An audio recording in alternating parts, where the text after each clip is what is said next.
Hello everyone, আমি বৈশাখী বোস আর আপনাদেরকে আমার ইউটিউব চ্যানেলে স্বাগত। প্রথমে এখানে আমি গোটা মূলো নিয়ে নিয়েছি, এখানে সাদা মূলো নিয়ে নিয়েছি, আপনারা লাল মূলো নিয়ে নিতে পারেন। এরপর মূলোগুলোকে আমি লম্বা লম্বা করে কেটে ধুয়ে পরিষ্কার করে নিয়েছি। ঠিক এরকম করে সরু সরু করে কাটবেন আপনারা। কড়াইতে তেল বসিয়ে দিয়েছি, এখানে 2 চামচ তেল ব্যবহার করেছি আমি। তেলটা গরম হয়ে গেছে।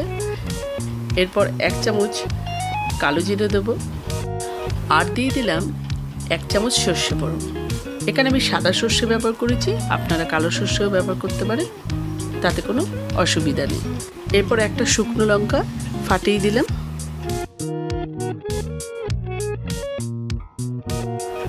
এরপর রসুন কুচি ফোড়ন দিয়ে দিলাম, দিয়ে ভালোভাবে নাড়াচাড়া করে মশলাগুলোকে একটু ভেজে নিতে হবে।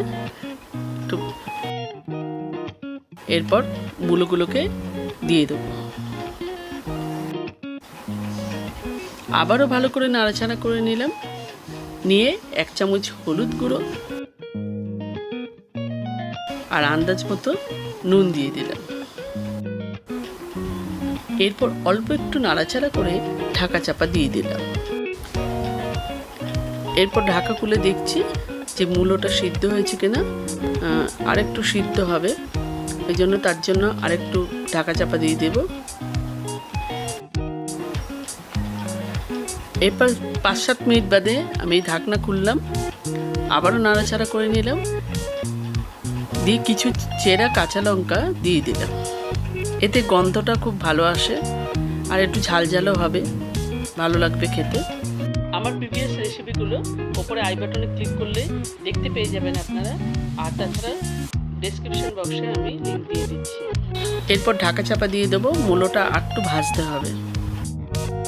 এইভাবে বারবার ঢাকা খুলে আর ঢাকা বন্ধ করে এইভাবে বারবার করলে তাহলে মূলোটাও বেশ সিদ্ধও হবে, ভাজাও ভালো হবে, খেতেও খুব সুন্দর হবে। আর না হলে কাঁচা থেকে যাবে, কোনো মূলো কাঁচা থেকে যাবে, কোনো সময় ভাজা হয়ে যাবে। এরপরে 1 চামচ চিনি দিয়ে দিলাম। আপনারা কম বেশি মিষ্টিটা দিয়ে দেবেন।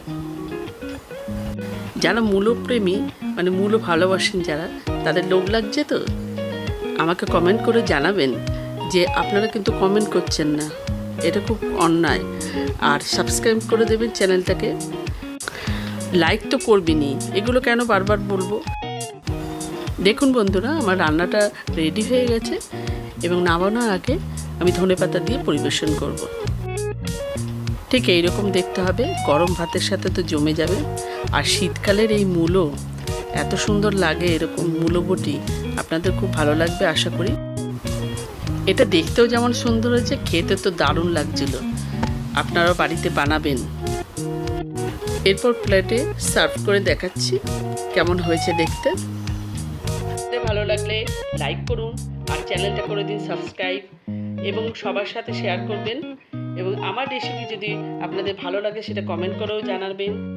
Till then, take care, bye by.